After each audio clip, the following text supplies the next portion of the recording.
ช้ไปเถอะตัวนี้แหละแน่นอนเลยดีกว่าทุกตัวที่เคยใช้มามันดกเลยเชื่อ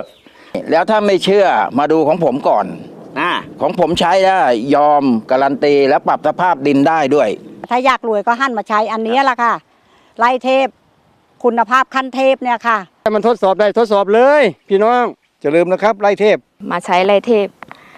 ของเขาใช้ดีจริงๆไร่เทพคุณภาพขั้นเทพ